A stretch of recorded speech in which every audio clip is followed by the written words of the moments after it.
Bienvenue à tous, vous regardez Magic Télévision et également vous regardez votre magazine socio-politique culturel Entretien Vision 26 qui couvre les activités des différents secteurs de notre pays et qui projette son regard vers de personnes excellentes dans leurs domaines respectifs. Sur ces plateaux, nous sommes également dans la commune de Barumbu, précisément dans la maison communale de Barumbu, d'où nous sommes venus à la rencontre du bourgmestre Guillaume Ilunga.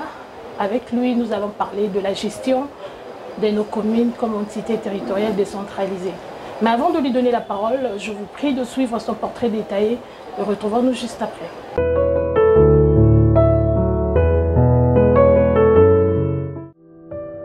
Entretien Vision 26 reçoit M. Guillaume Ilunga Sefou, fils de Gaston Ilunga et Esther Madimba. Guillaume Ilunga Sefou est né à Kinshasa le 8 novembre 1965. Marié à Madame Chantal Bolou Sefou, père de 5 enfants. M. Guillaume Ilunga Sefou est l'actuel bourgmestre de la commune de Barumbu. M. Guillaume Ilunga Sefou est diplômé en pharmacie à l'université de Kinshasa. Diplômé d'ENERF en management VETA niveau A en Allemagne, instructeur accesseur à la FIFA et CAF, professeur de la psychologie de l'effort EPES, M. Guillaume Ilunga Sefou, un homme dévoué à la politique, l'encadrement de la jeunesse et le développement. Suivez Entretien Vision 26 avec Grace Kapinga à la présentation.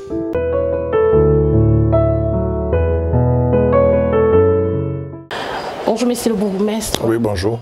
Merci de répondre à notre invitation. Tout plaisir pour moi de participer pour la toute première fois à votre émission, mais nous sommes là pour servir la population et rendre compte aussi à la population.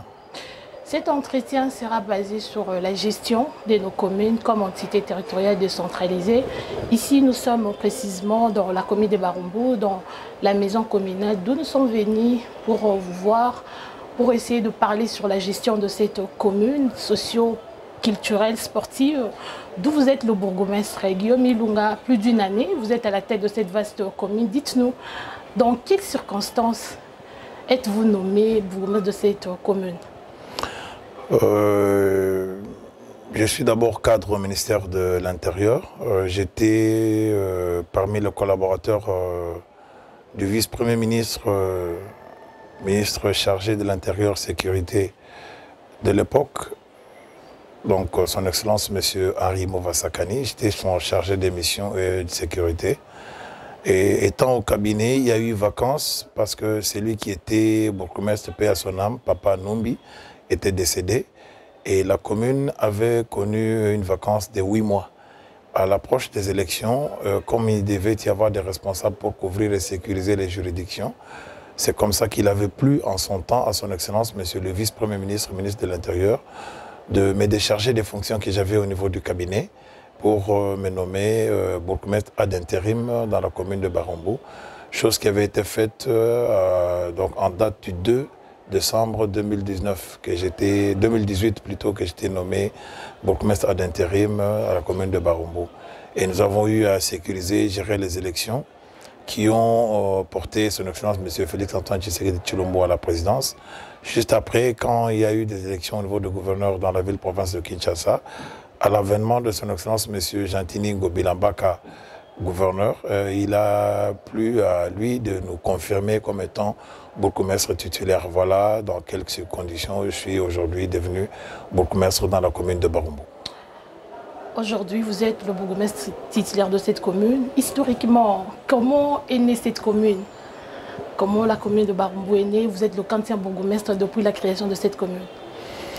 Barumbu est né de par l'histoire que nous avons donc recueillie auprès de nos ancêtres. Donc c'était des riverains qui venaient du nord, de l'est, avec des bateaux pour venir vendre des provisions, des denrées alimentaires.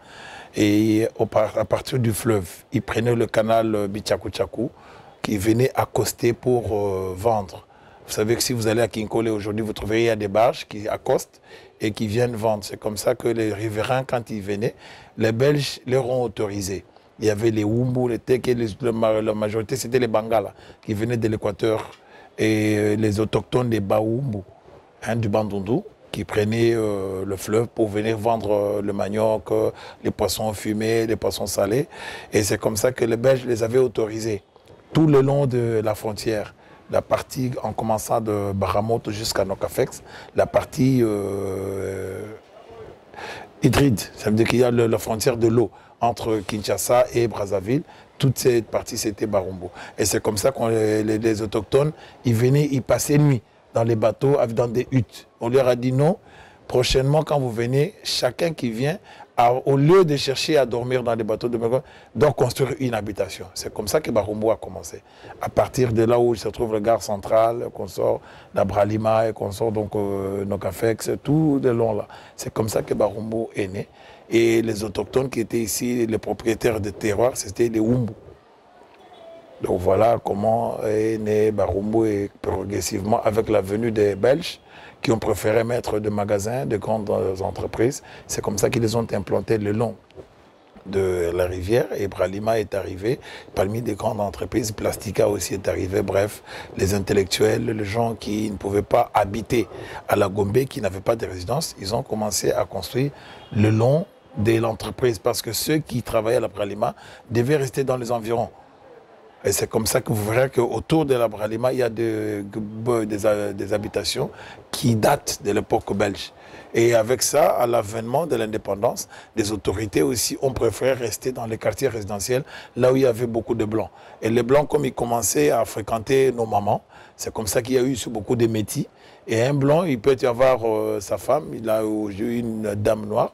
Ils ont commencé à construire le quartier que vous appelez le quartier Bon Marché, le quartier Ndolo.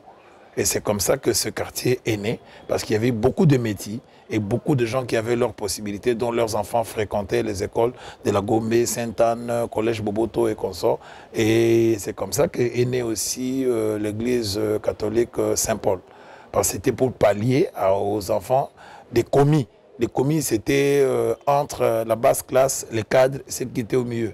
Donc aujourd'hui, ce sont des chefs de division, des chefs de bureau, des gens qui avaient quand même un niveau assez acceptable, qui ne pouvaient pas rester à la Gombe, parce qu'à l'époque, Kalina, c'était beaucoup plus des Blancs. Et c'est comme ça que les gens qui étaient quand même nantis ont commencé à construire leurs habitations. C'est ce qui a donné naissance au quartier Ndolo, que les gens appellent Bon Marché. Vous êtes le 40e bourgmestre de cette commune. 22e bourgmestre. Merci Guillaume Ilunga. Chers téléspectateurs, je signale que je suis avec le bourgmestre de la commune de Barumbu, Guillaume Ilunga. Cet entretien sera également bilingue pour permettre à d'autres personnes de comprendre de quoi est-ce que nous allons parler dans cet entretien.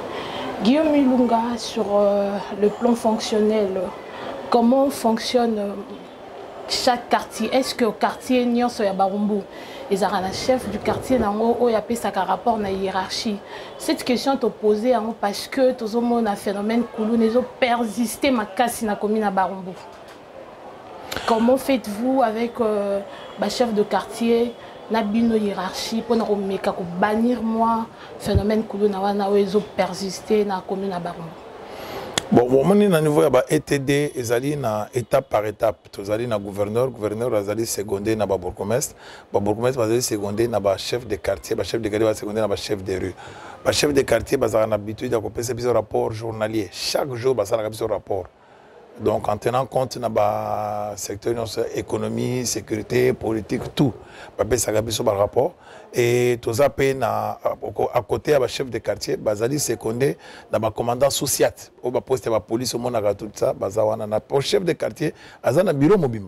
Ils ont un service à la population, ils ont un service à la sécurité, ils ont un service à recensement, ils ont un bureau à quartier. Donc, le quartier peut avoir un comité, un bureau. Et donc, il y a un rapport journalier. Il y a un rapport chaque jour à 9 h.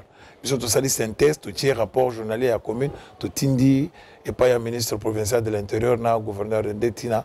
Donc, les stratégies que vous mettre en place pour terminer le phénomène que nous avons persisté dans la commune de Barumbu. C'est dans Barumbu, sur le bina Okosi. Nature a défi, le lot Barumbu est comme Kimia. Et Zalaka, avant, pour Bissomo Dabana Barumbu. Donc, Barumbu est une commune à caractère socio-culturel et sportif.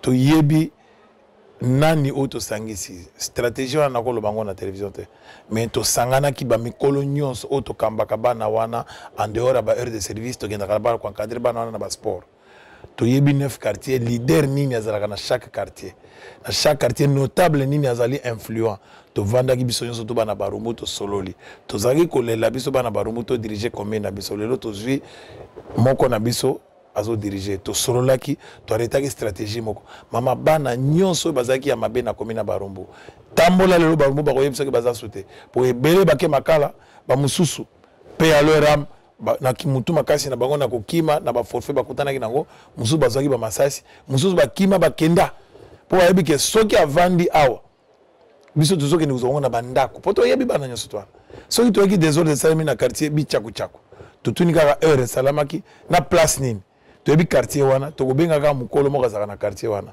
place wana bayebi to yebi bana nyonso moni bana bazaka ba désordre na ba quartier soki to vanda na commune to yebi bango donc c'est ce qui fait que biso tuzoke ni kokata ka mitu omoni train so kati mutu ba vako yosana ke na désordre na divagation ndeti na biso sale barumbu to diminuer vraiment taux ya criminalité na kimuyibi mais ezali phénomène urbain et bandi na barumbu te bandi na Congo te mais barumbu za parmi ba communes relevés maman je vous mets à défi message oyo image oyo kende tout na général Kasongo ko contredire yo akoyebiso c'est parmi les communes o lelo taux ya criminalité ya désordre de délinquance juvénile est baissé to komi pe cause à la féliciter même pas son excellence monsieur le gouverneur même le commissaire provincial au côté na même commissaire du district colonel Bosco nakalo fungula to kende tout na parce que bazali bato ba ko pe ce rapport parce que to kitisi nga na to parce que biso to traka bango du jour au jour même la journée donc en tout cas tous autres qui la bango espace pour ngamo na vanda na barumbu commune quartier ni nunga na ebita au sport ngamo na mtamasana ba maître na biso batangisa biso ba maître mukuna ba maître Bodos ba maître John ba maître Lukusa ba Zali ba maître Jimmy pe à leur âme biso tout oyebani mamoni barumbu oyo toza lokola bana quartier to yebani que soki kamisali na citas so na minute na bengi ngochima oyebisa zelana tuna ba petit na biso donc cela veut dire que bana biso to benga on ba désœuvrer. C'est un phénomène urbain, même dans les États-Unis, délinquance, même ceux qui sont en Afrique du Sud. Pour nous, nous avons manqué de ça. Et le lot, tous la politique qui encadre la jeunesse. La jeunesse, ils allaient abandonner à leur triste histoire. Maman, même si vous tanga, si vous diplôme, vous avez le grâce à la Magic TV. Félicitations à Moutazio. Combien de choses ont été effacées? Vous avez pu vous trembler. Est-ce que dans quel pays tu causes tout ça n'a plan d'encadrement à la jeunesse?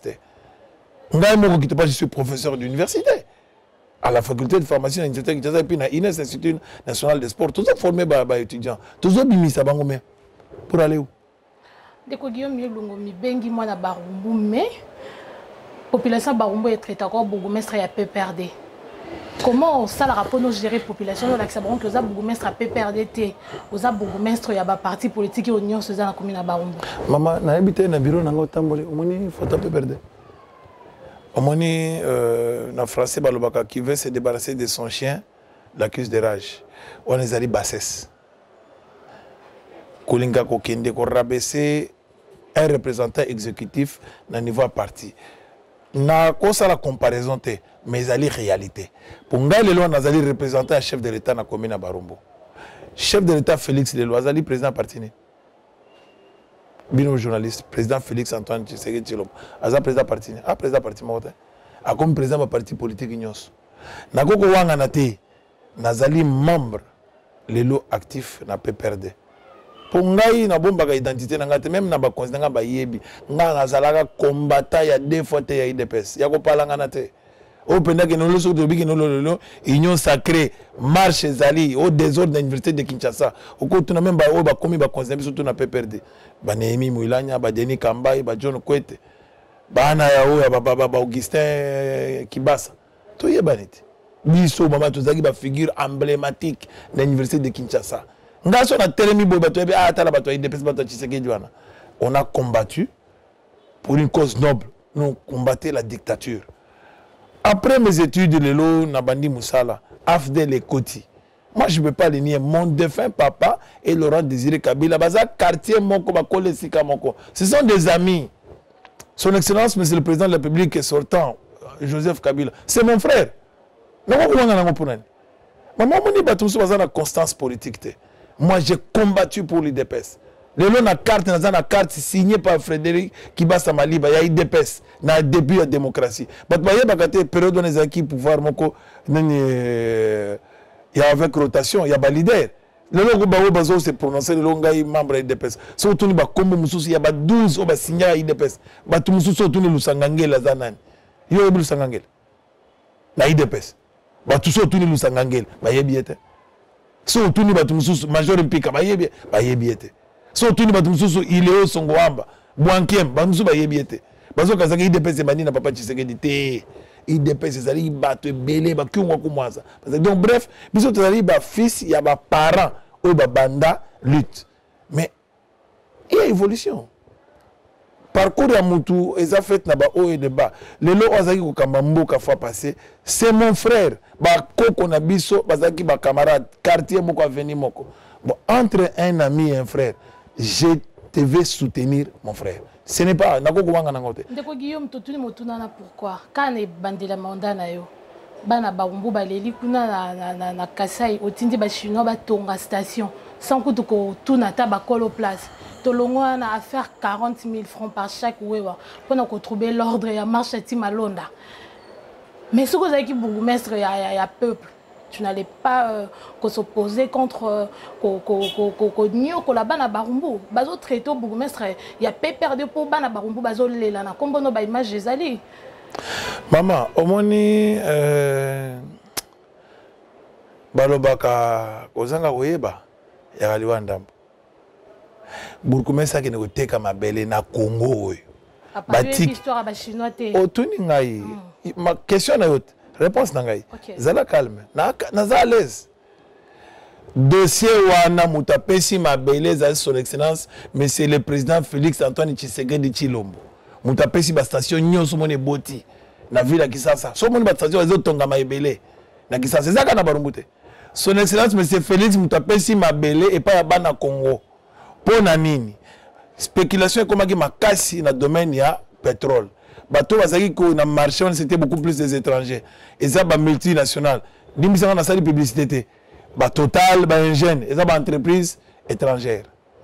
Donc bazaki ko ya ko sala chantage na gouvernement congolais. À l'avènement de son excellence monsieur Félix a bengi ba na mboka, notamment monsieur Ledia, webi groupe Ledia. Au moins na mboka ya mu Congo, ya ba Congo, un Congo. Ni yende mutu ba pesi marché wana. Monsieur Ledia. Et ça qui signé par son excellence, monsieur le président de la République, dans le ministre national. Biso ba bourgmestre ce qu'on a dit dossier. Même en tant qu'informé, biso nous avons informé. Nous avons seulement reçu l'instruction de les accompagner sur terrain. Mon consul Azot Kamba Congo a signé à Tindi Bato, a ordonné à accompagner Bato. Nasalani. Naboya kokende ba kanga balongo la msala. Ndetina. Ce que ça dit que bourgmestre a yebaki. Vous avez une chaîne de la télévision. Jour où on a un top Congo na 11h. Vous avez une information à 12h. Est-ce que vous comprenez que c'est un dossier qui est connu par les autorités? Beaucoup de gens ont un document. Ça fait 40 000 francs. Bon, madame. Te wana mutoa sala ki wana lelo so ok même na IDPS. So ok même na présidence de la République. Le dossier est pendant à la cour d'ordre militaire. Monter de toutes pièces, fausse accusation. Pour quel motif? C'est ça le problème. Garçon, bon, moni le col le Cameroun la justice, hein, dans un se réservé mingi, qu'on le n'importe quoi dans la presse. Madame, ko kabola bat 40 000 francs dans ma machette. Tout bétana dans machine. 40 000 francs, ça combien de dollars? Et puis balbagi nazo kabola on a commis na barumbu. Yo au kabola 20 dollars na machette. Population yebate images à la tête. Na Congo au Facebook ko na ngo eloko jour na balbaki bakanginga muto babanda olakisa bakanga keza yemo ko garçon na Fabrice wala taki batenia sport po bakanisa ki nde bakangi sportif eza pour sport kanza sportif OK ngande mna kanga ki na benga ki la police ba interpeller général Kasongo nazo tanga kombo na ye atindaki P3 na ye ko zwa garçon na interpeller ki na honorable Eliezer Tambwe c'est un député national so madame nazo ba na kosi bino ko na droit de réponse na tangi ba kombo na bango. Le général Sylvano Kasongo, Eliezer mutu atindaki ko bondela ngai pour na libérer garçon na personne na kanga qui ba wewe ba ngaba tumba commune.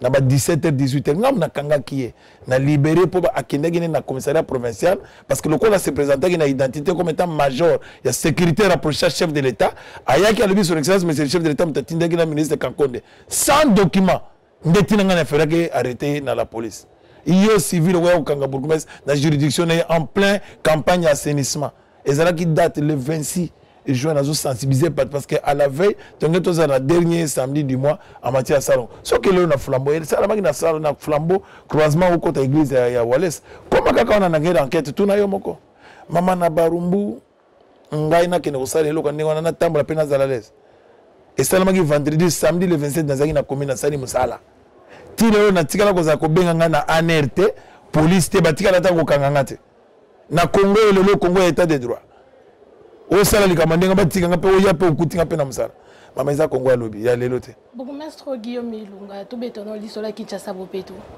je sais pas quelles sont de dispositions au commune à Barumbo et Zui pour pratiquer opération Kinshasa Bopeto pour tozo mona na Kasai kuna Barumbo ezana no moins ndambu moins salité moins mukie est-ce que Kinshasa Bopeto est commis pe na Barumbo musala na peso salama na commune à Barumbo to bon, c'est pas pour le biais, moins salité. Et l'ingol paquet est salité. Donc, tous ça quand même fort. Maman, au moins, Kinshasa Bopeto, de tina biso, tous on a besoin un peu bino panzi sango bo songa biso. Ezali plan quinquennal. Il y a gouverneur, il y a ville à Kinshasa. Ezali la kalikamba ba bourgmestre té. Parce que batule la population zo kanisa ke Kinshasa Bopeto ezali kamba ba bourgmestre. Bourgmestre ne faut comme cantonnier, bourgmestre ne faut comme OVD, bourgmestre ne faut comme ministère de ITPR.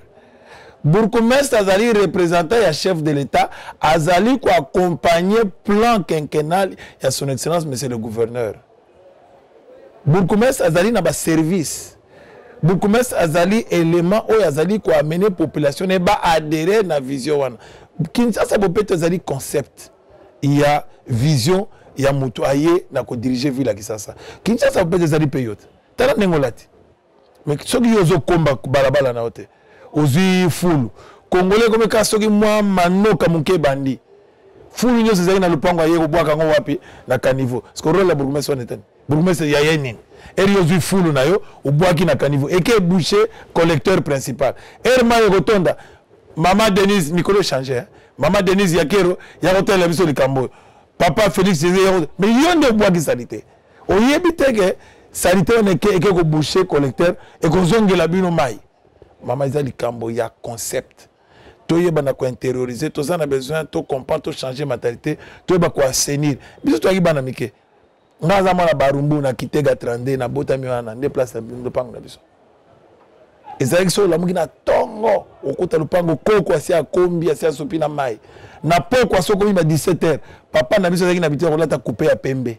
Na senglé, na tuyau, azo arroser ba fleur. Combien de mapango, les salles statistiques, la personne est à TP. Combien de mapango za lelo na clôture ba fleur? Bino nyo so jika système ba mur en béton. Modernisation. Modernisation te bo weli na place ko tcha ba fleur, bo tcha bandako, bo tonisi ba locataire, toilette moko, douche moko. Parce que batunyo so to na full ba ko bwaka wapi. Déchet ba ko bwaka wapi. Eza problème ya ko changer mentalité, to faire avancer mboka na biso. Donc, Bourgmestre Azali cantonnier te. Makambotari babalabala, le bibi a venu Kasai. Office de varié drainage des alités. Et ça, entreprise à l'État. Moussala babalabala go kire za ya OVD, la Bourgmestre te. Son excellence, monsieur le gouverneur, est raillé à Monique, la société moussous va la démissionnaire. La politique n'a pas à lobby na Bourgmestre. Biso to tourner vers lutte contre l'insalubrité, to assainir le milieu, to donner impulsion mususu comme ça et réveiller ba service na ba o bazala ki kolala to accompagner ville ndé politique au biso sanango ce qui yo ozo kanisa ke Bourgmestre nem to ya ko kombela Bourgmestre mta ko sombelo paw et tikele mukebo bando senga Bourgmestre ba brossada bo senga Bourgmestre dra o senga Bourgmestre essuie. Merci, M. Guillaume Ilunga, chers spectateurs. Nous poursuivons cet entretien. L'équipe a deuxième thématique, Nabiso, au Bouetozobeta, l'Isola, principaux sujets d'actualité, notamment la politique. Vous êtes l'un des fruits de cette coalition FCC Cash. Mais la coalition, vous avez sa population. Apparemment, la coalition, vous avez intérêt à diriger et nous, à peuple. votre point de vue par rapport à cette coalition, monsieur le bourgmestre? Bon, on a coupé sa réponse dans le problème pour la autorisation. Vous avez vu que Bisso, tu es un politicien. Avant de n'importe quoi, tu dois avoir l'autorisation, il y a un leader. Pour avoir un représenter chef de l'État, il y a une coalition entre FCC et Nakash, des lois dans le pouvoir. Est-ce que nous avons mandat de couper sa point de vue? En tant que Congolais, en tant que simple Congolais, maman, mboka nyon soit géré en coalition. Sans coalition aussi, pour la seule contre tous. Donc, personnellement, et le comme na tiré na leçon à coalition, le fait que les gens ont oublié leur intérêt personnel. Pour battre jamais, mutakoke kondimake, le FCC va vendre na cash particulièrement na pesa ka exemple na ke ya mukuse PPRD va vendre na IDPS ba solo la bandi ba diriger mo mutumo kandimake ngote. Mais ali déjà un pas. Comme ça déjà passation de pouvoir pacifique. Maman, to craché kakana, au moins les alliés nouvelle démocratie, même à la France, tout la révolution française, bah souffra pour pas commander bah comme il est là. Mais non maman, prix à payer à développement et à sacrifice. Un développement sans sacrifice, vous pouvez pas dire que vous êtes développé. Même il y a un repos commander aux abois. Pour commander pour tanga ou commander qui tourne aux anangoboy. Ah au sacrifier aux 8 ans. Il y a des Suki, au Tangi, au Miyebi, d'abord, Yomoko, Bagouni, ils ont pris. Le lot, maman, to vivre passation pacifique. Ma père, Nabiso Balbakao, nous avons vécu l'indépendance. Batika, la vivre sur le jeunesse, to vivre était. Au lieu de critiquer, au lieu de s'attarder sur le négatif, nous, la nouvelle génération, ce que nous devons faire, c'est quoi? Qu'on soit positif, tout faire avancer Mboka Nabiso. Si nous voulons nous attarder sur les échecs, maman, n'oubliez pas que tous sommes déjà dans la 3e année. D'ici 5 ans, quel est le bilan nous, les gens, nous ferons? Qu'est-ce que nous avons tiré comme bénéfice pour finir la passation pacifique? Batba dit Serbisoté, nous avons remplacé son excellence, M. Félix Antoine Ezaraka Congolais. Alors, ceux qui ont continué à rêver, ils ont des opportunistes, ils ont dans la dernière minute, à 12 ans, ils ont dit dans les néas, le président, tout capitalisé dans les Kowana. Place au moni Mabé à son excellence, M. Félix Antoine, dans la coalition FCC Cash, approchez. Ah oui, le lot. Tuninga ba remarque, au moins question sur Tunanga, il y a un conseil indirect aux opérations, à condition que vous allez incenser pour ne pas profiter de la remarque, de conseil. Parce que même si vous êtes dirigeant, accepter critique, accepter conseil, accepter ma proposition, dès que vous élevez. Nous avons la coalition FCC Cash, ils ont une nouvelle méthode pour diriger Mboka. Et si vous avez na Congo, tout capitaliser en Congo, tout l'accès pour l'intérêt en Mboka, nous sommes capables de transcender nos propres intérêts, tout à l'intérêt de la population. La population, pour répondre à l'aspiration de Bango et Senga, social, maman ya Congo est Koufa Kala. Kala. Tu peux encourager en côté, tu peux applaudir en côté. Papa, $1, le commission a combien? Population, ils ont ministre de la Finance Azali. Ministre de la Finance Azali. Premier ministre Azali. Bien qu'Azali y a FCC. Il est mieux placé pour nous répondre. Parce que on doit gérer tout ce qui est économie. FCC, on peut comme faible. Bon, on a un point de vue. Et on a le qui awa, la FCCT, la KHT, na répondre en tant que simple Congolais. Si je vais émettre ma avis, hors caméra, parce que nous sommes Congolais, nous avons une analyse. Mais devant la caméra, je suis un homme d'État. Je ne peux pas parler politique tant que je n'ai pas mandat. Parce que nous sommes au-dessus. Nazali représentant il y a pouvoir exécutif en tant que Bourgoumé. Bourgoumé c'est une institution. Donc il faut faire très attention. Tous les gens limite place ni na kolo. Parce que nous lobby. Bah donc on que ça vrai pour y a lobby pour azala pouvoir azan exécutif. Donc donc il faut na zala. Pensez-vous qu'en 2023 il y aura élection générale? Ezali souhait à Congolais. Est-ce que l'élection bourgmestre peut Rosalato nommer qu'à c'est l'autre tendance politique? Bon, on a dit que Bino Bozo Kanisa que Guillaume Ilonga Rosala candidat Rosala candidaté. Pour ne pas qu'il souci no ezaki wana. Na ba oyo abato barumbu bobanga kana bino te bozala kimia. Nazaka professeur d'université, nazali instructeur FIFA CAF, nakenda kotangisa bato po bana ba yekola musala na se contenter na musala lelo nazali acteur de développement. Moi je suis dans la politique mais je suis un acteur de développement et scientifique. Des places bato il faut que ba yeba ko se situer. Au moni loko kanisa ki ozala candidat député au kende boy ngama kamba balwa na yebelote. Eza beaucoup plus bato ça les Sciences Po, bato ça des relations internationales, bato ça des droits. Ndio moni lo bato belé ba pasteur mususu ba perdre en autorité na bango na ba église. Olongo weli oza député OK aux Égypte et après. Oui que se retrouver dans le milieu où tu n'as aucun profil pour répondre à l'aspiration. Moi j'ai fait des sciences exactes. Moi je suis chimiste, dans un pharmacien. Na qui se spécialisé dans EPS, éducation physique et sportive. Nazali docteur en physiologie de l'effort. Des cours on appelle ça. Donc nazali entraîneur formé na format ka entraîneur, nazali professeur ya entraîneur. Na longo na spécialité nanga na ke kokoma na relation internationale, il faut esenga temps. Bato mibeko, des tino moni lo ba juriste, ba ekobadan bato ba économie, bato ba sali ba science, ne ba kende na parlement pour na voter mibeko. Mutu nyoso nga koma ka député. Iyo sala no science infirmière on go comme député o komi kuna webite ke senga ka makamba ba loi o yebe lokote ndetino moni mboka na biso ba ventile comme belé. Moi je suis un acteur de développement, nazali acteur il y a société. Les lobbies toujours même ba jeunes va comprendre que toujours tourner barumbu vers le développement. Si on a le même plan de développement nanga maman na ke mingi na développement. Tozinga to benga investisseur ba to investir, to lutter contre le réchauffement climatique, to lutter contre l'insalubrité. Ndé na vandi bonana ba partenaire. Au monde ba vandi bebe nanga ba outil France. Ba futi mbongo na bango, ba ye na Congo, na commune ya Barumbu. So na koti na sal, okuta ba somi ba poubelle poto ka ba parcelle, ba toto ba ko ba ça déjà différence entre ba déchets. Au monde côté biso token, pour ça domaine nanga, na chimiste. Mon ba déchets ménagers to transformer en compost, mususu en gaz méthane. Tu peux utiliser un appareil électroménager. C'est pour dire que na zui pour le pouvoir politique nazanango na perfectionner domaine nanga pour apporter développement. Le l'ONU était coronavirus. On a un Barumbu très développé parce que tout ça na partenariat, tout ça signé na mairie à Saint-Jos, na Waterloo. Bao ba ye bazo memangasko na ba mairie musus parce que ba trouver commune na Barumbu tout ça a installé usine ya traitement. Il y a des déchets plastiques en transformation dans la dalette. Vous pouvez permettre de terminer le dalette avec ça. Merci.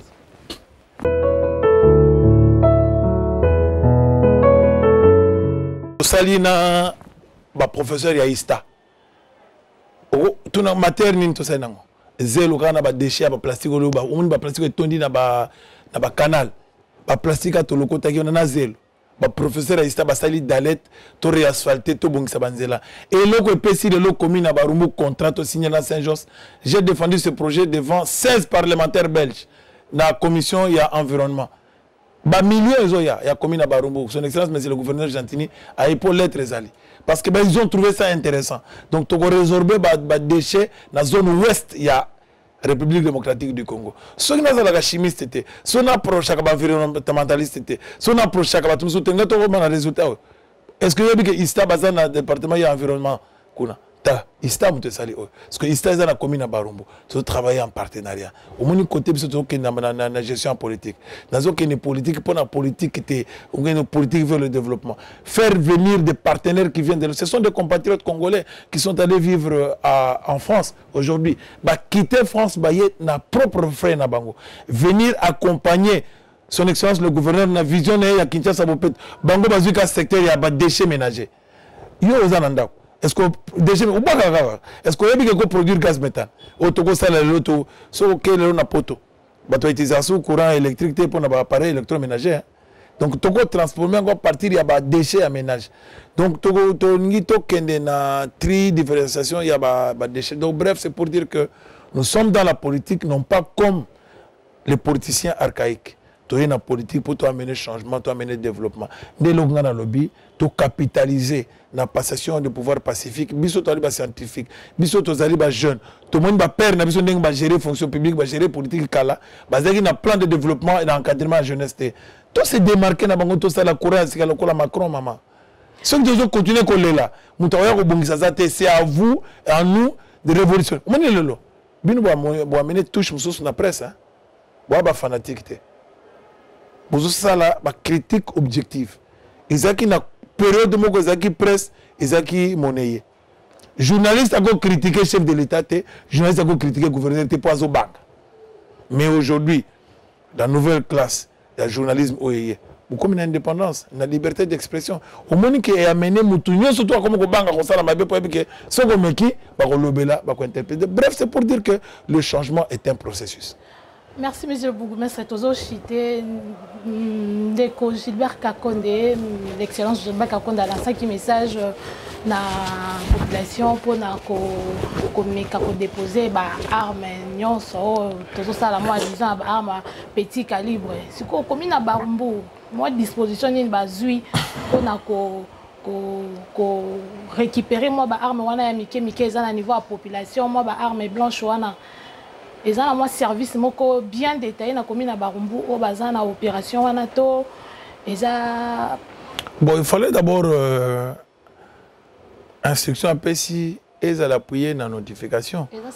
Donc, il faut que le gouvernement provincial ait la lettre. Si matin de personnellement, peut-être c'est comme dans la commune, jusque-là, on a une notification. Ce qui est, il y a une mesure d'accompagnement.